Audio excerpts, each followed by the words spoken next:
அவருடைய வளர்ச்சிக்கும் அவருடைய அந்த ஏற்றத்துக்கு நான் ஒரு காரணமாக இருந்தது. என்னுடைய முதல் தளபதி அவர் தானே சொல்லி சந்திரசேகரும் பேசியிருக்காங்க, விஜயும் பேசியிருக்காங்க. எல்லா மேடைகளும் உங்களுக்கு தெரியும், 9 மேடையில் முதல் எல்லா மேடைகளிலும் பேசியிருக்காங்க. வச்சிருக்கிறேன் கண்டிப்பாக. அதாவது ஒரு நவம்பருக்குள்ளே ஒரு படம், அது சீக்கிரத்தில் அனௌன்ஸ் பண்ணிடுவோம் சார். அதுக்கான டிஸ்கஷன் நடந்துகிட்டு இருக்கு சார்.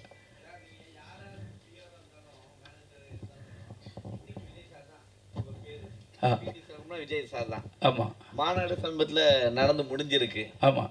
ஸோ கலப்பை ஏற்கனவே தேர்தலில் நின்றுச்சு. ஆமாம், ஆட்சியில் பங்கு வர சொல்லியிருக்காரு. கலப்பை கேட்குமா? அதான் நான் சொல்கிறேன்ல சார், இன்றைக்கி சூழ்ச்சியும் துரோகங்களும், கலியுகத்தில் சூழ்ச்சியும் துரோகம் தான் அதிகமாக இருக்குது சார். அதாவது ஒரு ஊசிக்குள்ளே கிருஷ்ணர்கிட்ட வேலை பார்த்தவர் கடைசியில் இறக்குற தடவையில், கிருஷ்ணர் இருக்கிற தடவையில் அவர் கூட இருந்த மெய்காப்பாளன் கேட்டிருக்கான், உனக்கு என்ன வேணும்னு கேட்டிருக்காரு கிருஷ்ணர்.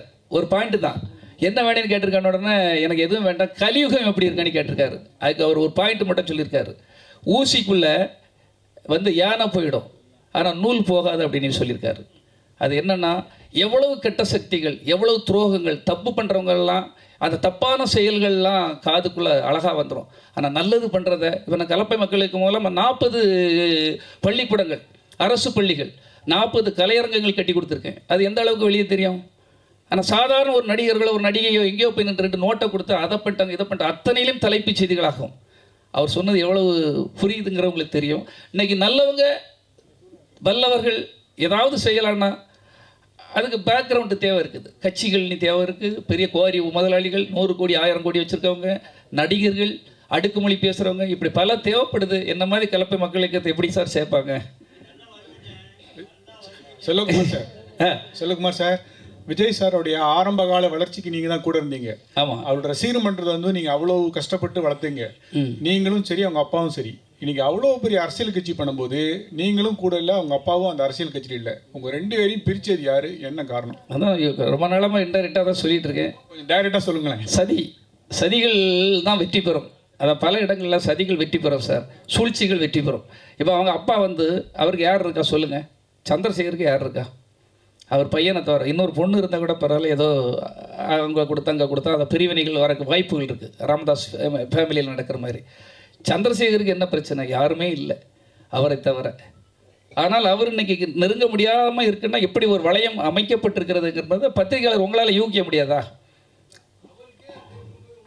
அப்போ நான் எப்படி, நானும் ஒரு கிள்ளைக்கிற மாதிரி உங்களை மாதிரி ஒரு ஆள், என்னுடைய சாமர்த்தியத்தாலும் சாதுரியத்தாலும் நான் அவ்வளோ ஈஸியாக அவ்வளோ அடங்கி போகிற ஆள் கிடையாது. அது மட்டும் உண்மை. நீங்கள் பாருங்கள், மிகப்பெரிய சக்திகள் செய்யாததெல்லாம் என்னுடைய காலத்துக்கு பிறகு அது பேசப்படும். அத்தனை கல்வெட்டுகள் அங்கே இருக்கிறது. அதுக்காக தான் நான் உயிரை கொடுத்து போராடிக்கிட்டு இருக்கேன். தர்மம் வெல்லுமா, நியாயம் வெல்லுமா, இல்லை துரோகங்கள் வெல்லுமா, கவர்ச்சி வெல்லுமா என்பது கடவுள் சொல்லட்டும். கடவுள்கிட்ட, பத்திரிகையாளர்கிட்ட, உங்கள்கிட்ட ஒப்படைச்சிடுறேன். என்ன சார் இந்த சூழ்ச்சிகள் இருக்குல்ல சார் உங்களுக்கு அப்படி இருக்குது, இப்படி இருக்கா, அது அப்படி இங்கே இப்படின்னு இப்படி ஒரு இதெல்லாம் இருக்கும்போது அது வருங்கிறத நம்ம எப்படி சொல்கிறது? காலங்கள் அதான் நல்லவர்கள், அதாவது நல்லவர்கள் கூட போய் சேரணும் சார், நல்லது சொல்லவங்க வேணும் சார். இப்போ நான் உதாரணத்துக்கு கேட்குறேன் சார், இவ்வளோக்குள்ள நீங்கள் கேட்குறனால, கன்னியாகுமரி மாவட்டம், திருநெல்வேலி மாவட்டத்தில் என்னுடைய ஆளுமை சக்தியில் ஒரு தனிநபராக, அதாவது பெரிய கட்சியிலேருந்து எல்லாம் செய்திருக்கலாம், தனிநபராக இன்றைக்கி அவ்வளவு ஒரு பெரிய ஒரு படைகளையோ பெரிய ஒரு சக்தியையோ பெரிய நடுநிலையாளர்களை ஈர்ந்து வச்சிருக்கிறேன். அந்த என்னுடைய ஒரு செல்வாக்கு எந்த எம்ஜிஆர் எப்படி எதிரியாக இருந்தாலும் கூட இழுத்துக்கிடுவார், கலைஞர் எப்படி சாதுரியம், எதிரியாக இருந்தாலும் அவங்க கட்சிக்கு பலம் வேண்டும். ஒவ்வொரு மாவட்டத்தில் அங்கே காவலன் மாதிரி, ஊர் காவலன் மாதிரி வேணும். அப்போ ஏன் என் பேர் அங்கே அடிப்படாமல் இருக்குது? நான் கேட்குறேன், உங்ககிட்டே கேள்வி கேட்குறேன், நீங்களே எழுதுங்க, நீங்கள் தான் சொல்லணும். இப்போ ஒவ்வொரு ஊருத்துக்கும் அந்த இடத்துல வெற்றி பெறணுங்கிறதுன்னு ஒரு தலைவருக்கு எண்ணமாக இருக்கும். ஒரு சிஎம் ஆகணும்னா எல்லா இடத்துலையும் போய் ஜெயிக்கணும். அப்போ கன்னியாகுமரி மாவட்டத்தை பொறுத்த மட்டும் திருநெல்வேலி மாவட்ட எல்கைகள் எல்லாம் என்னுடைய செயல்களும் திட்டங்களும் அங்கே மிகப்பெரிய அளவில் கொண்டு சேர்த்துருக்கேன். வெறுமனே அவர் அப்படி பண்ணிடுவார், இப்படி பண்ணிடுவார், வந்தால் பண்ணுவாருங்கல்ல, செய்து காட்டியாச்சு. எந்த ஒரு அரசியல் பின்னணியும் இல்லாமல், படைபலமும் இல்லாமல் செய்து காமிச்சாச்சு. அவர் சொன்னார்ல, வள்ளலார் அவங்க பேரவை தலைவர் இருக்கார், அவர் சொல்கிறார், நான் சொல்லலை. நீங்கள் எல்லாருக்கிட்டையும் போய் கேளுங்க அங்கே போய். அப்போ என்ன மாதிரி ஒருத்தரை பயன்படுத்தணும் பிற கட்சிகள்லாம் விரும்புகிறாங்க. உங்களுக்கு ஒன்றும் புரிஞ்சுக்கிடுங்க, நான் யார்கிட்டையுமே பிடி கொடுக்கல. என் தலைவன், நான் வாழ்க்கையை ஒருத்தனுக்காக வாழ்ந்தேன், அவனுக்காகவே தியாகம் செய்தேன், அவருக்காகவே பார்த்துக்கிட்டு இருக்கிறேன் எல்லாத்தையும். கொடுக்கக்கூடாதுன்னு சொல்லல. ஏன் ஏன் ஏன் இப்போ எல்லாத்தையும் தேடி தேடி போகிறீங்க இல்லையா? நான் இப்போ கேட்குறேன் சார், தமிழா பாண்டியன் வந்து எழுதுறாரு, பத்திரிகையில் பேசுகிறாரு. பிடி செல்வகுமார்ங்கிறவர் இருக்கும்போது தான் நம்பர் 1ல் அவர் வந்தார். ஏஆர் ரஹ்மான் நம்பர் 1ல் வந்தார். விஜய் ஆண்டனி பெரிய ஹீரோ ஆனார். விஜய் சேதுபதி ஹீரோ ஆனார். பிடி செல்வகுமார் இருந்தார். வியூகம் வகுப்பதில் பிடி செல்வகுமாரோட பெரிய ஆளாக ஒரு பிரசாந்த் கிஷோர்.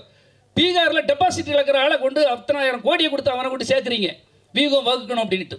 இந்த ஊரில் என் மண்ணின் புவியியல் அமைப்பு, கட்டமைப்பு, பேச்சாளர், எழுத்தாளர், பத்திரிகையாளர் என்ன விட அவர் சொல்கிறார் 10 மடங்கு சமம் அப்படின்னு. நீங்கள் வேணா எல்லாம் பேட்டிகளில் இருக்க அதை வேணா பாருங்க. பிரசாந்த் கிஷோரோட 10 மடங்கு வீராதி வீரன், திறமையாளன் பிடி செல்வகுமார்னு பேசியிருக்காரு. உங்களுக்கு அது தெரியும் சார். செல்வகுமார் சார் அதே மேடையில் தான் அவர் சொல்லியிருக்காரு, திமுகவையும் பாஜகவையும் நாங்கள் வந்து எதிர்க்கிறோம் அப்படின்னு சொல்லிட்டு. டிவிகே விஜயை வந்து கலப்பை மக்கள் எதிர்க்குமோ ஒரு வேளை எலெக்ஷனில், தேர்தலில்? இல்லை, நீங்கள் எதிர்க்கணிலாம் சொல்லலை சார். என்ன சார், எனக்கும் ஒரு தன்மானம் இருக்கலாம் சார். உங்களை சேர்க்கவே இல்லைன்ட்டாங்க, அப்போ ஆப்போசிட் தானே ஆகுவீங்க. அது காலத்தின் கட்டாயம் தான். நான் இன்னைக்கு வரை நான் இதுக்கு இல்லை. என் தலைவன், நான் அவரை நேசிக்கிறேன். விஜயை வந்து நான் வளர்த்து விட்டவனை எப்படி சார் நான் வந்து அவரை குறை சொல்லுவேன்? நான் அவரை வளர்த்து விட்டோம் சார். வீட்டுக்குள்ளே சாப்பிட்டவங்க, ஒரே குடும்பத்திலேருந்து குடும்பத்தை கடைசி வரை பிரிக்காமல் இருந்தவன். நான் இருக்கிற ஏதாவது நெகட்டிவான நியூஸ் வந்துதா சொல்லுங்க பார்ப்போம். ஏன்னா ஒரு மேடையிலேயே அதிமுக இல்லை, காணாமல் போயிடுச்சுன்னு சொல்லியிருக்காரு. அதிமுக தொண்டர்கள் வந்து இதுக்கு தான் ஓட்டு போட போகிறாங்க அப்படின்ற மறைமுகமாக வாங்க அப்படின்னு கூப்பிட்றாரு. ஸோ அப்படி இருக்கும்போது கலப்பை மக்கள் வந்து ஒருவேளை உள்ள சேர்க்கலை அப்படின்னா எதிர்த்து நிற்குமா? விஜயை பற்றி கிழிக்குமா தேர்தலில்? சார், தேர்தலில் வந்து இன்னைக்கு வரை நான் முடிவு எடுக்க முடியாத சூழலில் தான் இருக்கேன். தேர்தல் நிற்காம கூட போகலாம். ஆனால் கண்டிப்பாக நான் நிற்பேன். ஏன்னா என்னுடைய மக்கள் அனைவரும், அதாவது நீ வந்து அதிகாரம் இல்லாமல் இவ்வளவு செய்கிற, நீ அதிகாரத்துக்கு வந்தால் பிடி செல்வகுமார் என்ன செய்வார், அவருடைய ஆளுமை என்ன அப்படின்னு அந்த மக்கள் பேச ஆரம்பிச்சிருக்காங்க. நம்மளை கண்டிப்பாக வரணும்னு எல்லாரும் விரும்புகிறாங்க. ஆனால் நான் வாரேன், என்னையும் சேர்த்துக்கிடுங்க. ஏன்னா விஜய் சாரை பற்றி உங்களுக்கு தெரியும். அவருடைய வளர்ச்சிக்கும் அவருடைய அந்த ஏற்றத்துக்கு நான் ஒரு காரணமாக இருந்தது. என்னுடைய முதல் தளபதி அவர் தானே சொல்லி சந்திரசேகரும் பேசியிருக்காங்க, விஜயும் பேசியிருக்காங்க. எல்லா மேடைகளும் உங்களுக்கு தெரியும். 9 மேடையில் முதல் எல்லா மேடைகளிலும் பேசியிருக்காங்க. அப்போ அந்த முதன்மை தளபதி ஏன் வீழ்த்தப்படுகிறான்? சரி, இன்னைக்கு வர நான் என்ன அப்படி தப்பு பண்ணிட்டேன்? பத்திரிகையாளர் உங்களுக்கு எல்லாருக்கும் தெரியும். எங்கேயா நான் அவ்வளோ பெரிய ஒரு ரவுடியா, இல்லை தவறானவனா, இல்லை ஏதாவது தப்பு பண்ணுறவனா தெரியாது இல்லையா? சரி, நான் தப்பே பண்ணியிருக்கட்டும் சார், என்ன மன்னிக்க கூடாதா?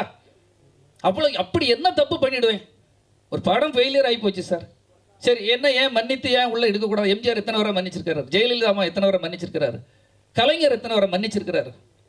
என்ன ஏன் மன்னிச்சு எடுக்கக்கூடாது? கடைசி வரை அதை எதிர்பார்த்துட்டு இருக்காங்க. நான் என்ன தப்பு பண்ணேன்னு எனக்கே தெரியல. அப்படியே தவறு பண்ணியிருந்தால் கூட நான் மன்னிப்பு கேட்க தயாராக இருக்கிறேன். ஏன் நீங்கள் எனக்கு மன்னிப்பு தரக்கூடாது?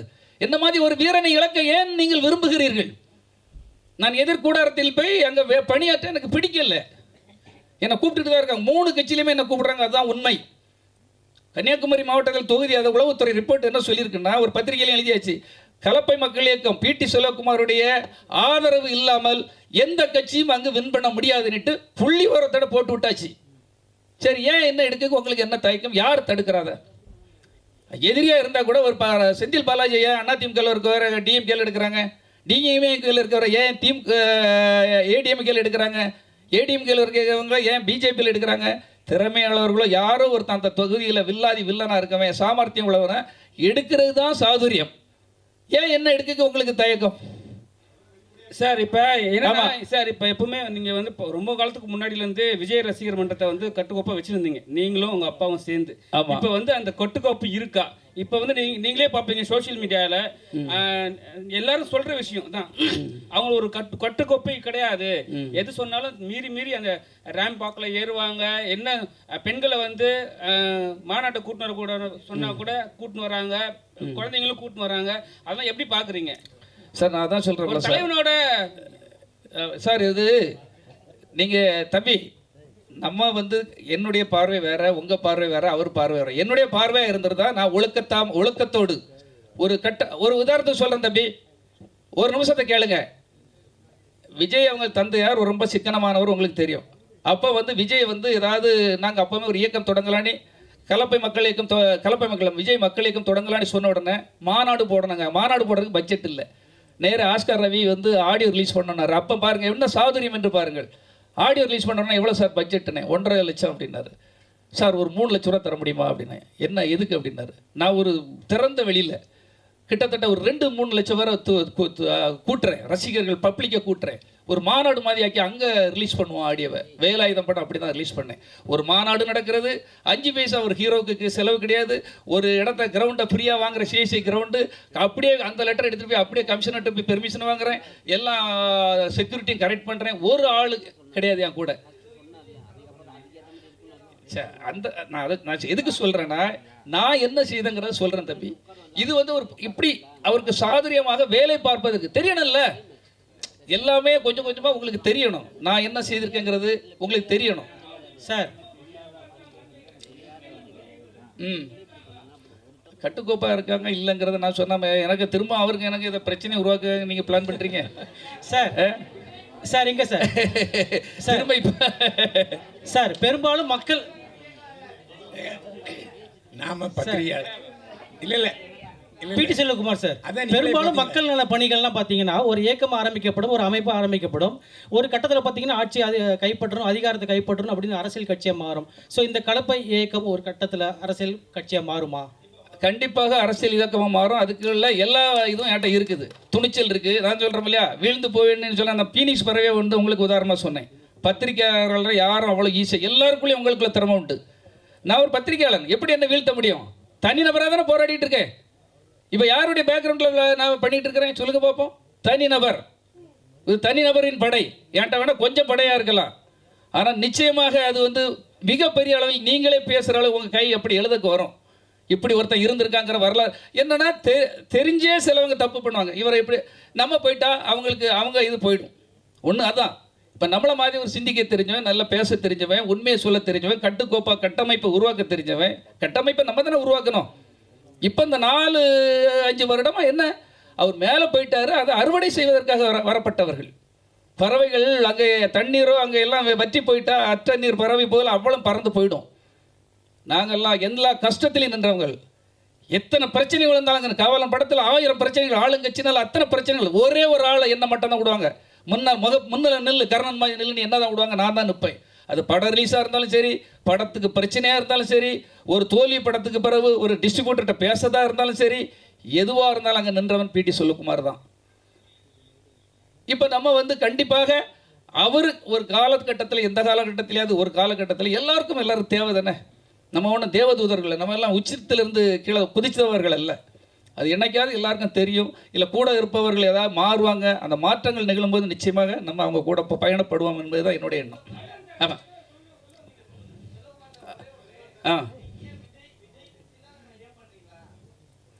சார் நான்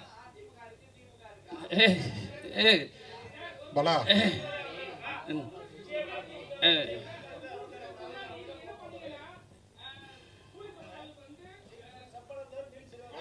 இல்லை என்ன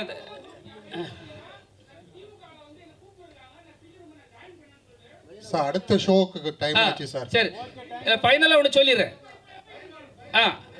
ஃபைனலுக்கு கேட்டிருக்கேன். அதாவது எந்த காலமும் இதே போல் இருக்காது.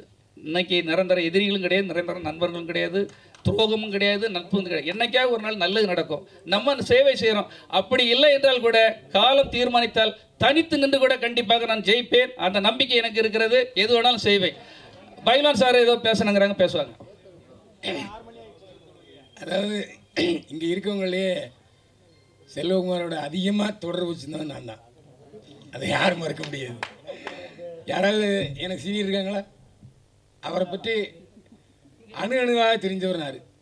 அவர் வந்து எந்த பிரச்சனையை தொட்டாலும், எந்த தொழிலை தொட்டாலும் அது மேன்மையை அடையக்கூடியவர். சோசியை பற்றி நடத்தி தமிழ்நாட்டிலே லாபம் சம்பாதிச்சார் அவர் தான். இல்லைன்னு யாருக்காவது உங்களுக்கு தெரியுமா? அந்த மாதிரி நான் இப்போ உங்களுக்கு கேள்வி கேட்குறது என்னென்னா, நீங்கள் பத்திரிகையாளர், பத்திரிகை உரிமையாளர், நிருபர், PRO, production manager, production executive, தயாரிப்பாளர், இவ்வளவு பன்முகங்கள் கொண்ட உங்களுக்கு பிடிச்ச தொழில் எது? மனநிறையை தந்த தொழில் எது? அம்மா உங்கள்கிட்ட தான் கேட்குறேன். கடைசியில் யார்கிட்ட நான் அவங்ககிட்ட கேட்குறேன். இல்லை, எனக்கு பிடித்த தொழில் இப்பவும் சொல்கிறேன் சார். திரும்பவும் பத்திரிகை நிருபராக வந்து கேள்வி கேட்டு எனக்கு எழுத்து தான் ஆசை. ஆனால் சூழல் வந்து என்னை வந்து ப்ரொடியூசர் ஆகிட்டு டைரக்டர் ஆகிடுச்சு. இன்றைக்கி கலப்பை மக்கள் இயக்கம் மூலமாக எனக்கு சர்வீஸ் செய்ய வந்துடுச்சு. இயக்கம் மூலமாக நிறைய தொண்டாட்டிட்டு இருக்கேன். இது நல்ல மன திருப்தி இருக்குது. மீண்டும் எனக்கு பத்திரிகையாளராக வரணும்னு எனக்கு ஆசை இருக்கிறது. அதான் உண்மை. நன்றி. நன்றி நன்றி சார்.